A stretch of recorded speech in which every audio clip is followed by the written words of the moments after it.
I'm a loyal Royal Caribbean Star Class cruiser, but this time I decided to try something completely different. I just got back from sailing on the Norwegian Viva in a 1,500 square foot Haven suite.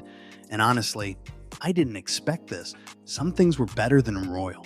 Some things were not even close. And one experience completely changed how I look at Norwegian. For those of you who are new here, I've done a lot of Royal Caribbean cruises, all in Star Class with a Royal Genie. So going into this trip, I wasn't just looking for a nice vacation. I wanted to see how Norwegian, specifically the Viva, actually compares. After so many Royal Caribbean cruises, I wanted something different. Norwegian kept coming up, especially the Haven, their ship within a ship concept. So I booked one of their top suites, expecting it to compete with the best of what Royal has to offer. And in some ways, it actually did. Let's start with what Norwegian, and specifically the Viva, does really, really well. Because there were some things that genuinely impressed me. First, the Haven. I went in with expectations, but the Haven on the Viva exceeded them. It's not just a private area. It actually feels like a completely separate experience from the rest of the ship. The space is larger than I expected. The layout makes sense, and everything about it feels calm, upscale, and intentional. Even small details stood out, like the loungers.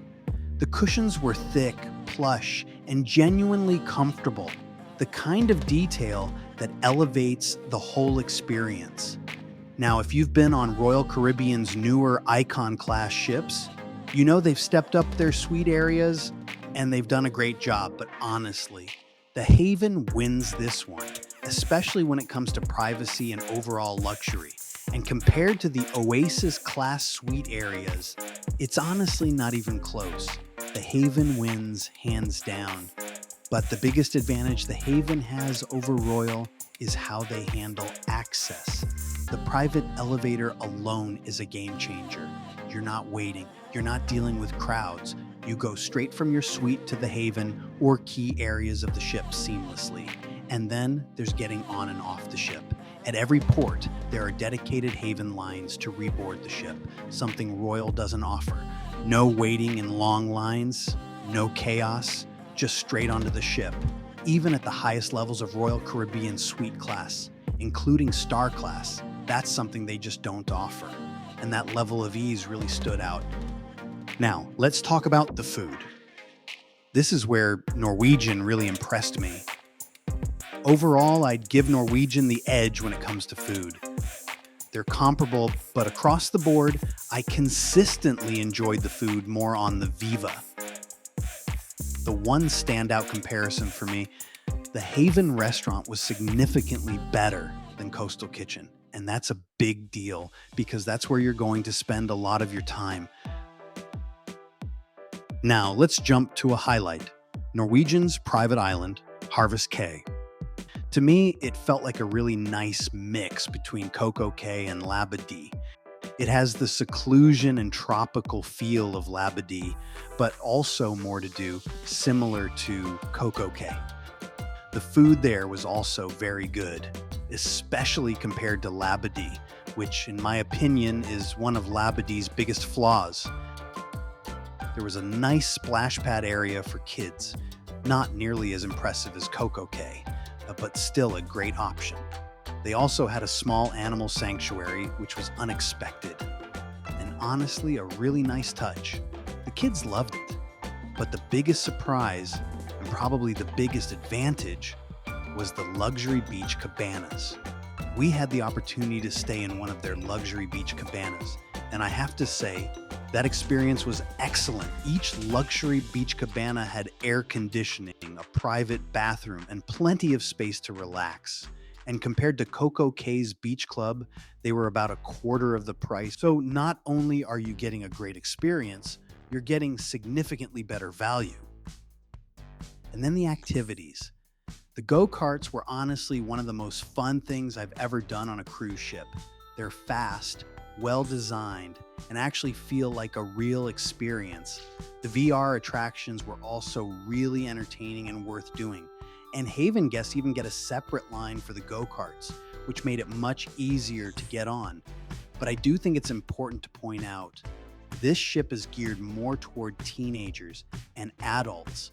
Lou couldn't drive the go-karts and couldn't do most of the VR experiences. So while there are things for kids, it doesn't have the same all ages appeal that Royal Caribbean offers. But overall, there's a lot that Norwegian does really well. But not everything was perfect. The first thing I noticed was the ship layout. It just felt odd. There were times where getting from one place to another just wasn't simple. For example, if I was on deck 16 and wanted to get to the front of the ship, I had to walk straight through the Surfside Eatery, the buffet, and because there aren't many true common hallways, everything kind of funnels through the same spaces. Even some of the specialty restaurants were tucked down these odd hallways.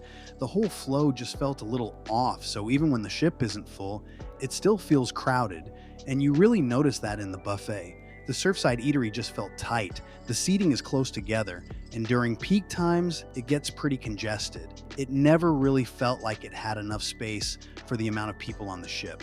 And honestly, that carries over into other areas as well. Another issue, the venues are small, really small. Sid Norman's is one of those places people always talk about. The venue you're supposed to get to early for. But even on a night when it was just a guitar player, I couldn't even get through the front door. It was completely packed. Standing room only, so I can't even imagine what it's like for something bigger like the show Rumors. The comedy club is also tiny, and neither venue takes reservations. So people say you need to get there an hour early just to have a chance at getting in. And honestly, I'm on vacation. I'm not waiting around for an hour for a show, especially with 2 kids. Another big disappointment for me was the entertainment even before the cruise started. The show Beetlejuice, which was supposed to be their main production, was canceled. And honestly, that was a big deal. I've always felt like Norwegian was a little weaker when it comes to entertainment, and that show was one of the main reasons I booked the Viva in the first place. What made it more frustrating was the timing. It was canceled after final payment was due, so I couldn't switch ships or really do anything about it. And going into the cruise, that was already a bit of a turnoff.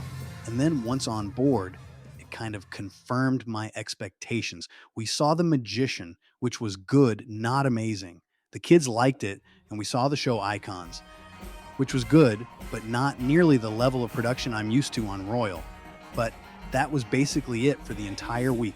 Most of the other entertainment takes place in those same smaller venues, which are hard to get into. And coming from Royal Caribbean, the difference is noticeable.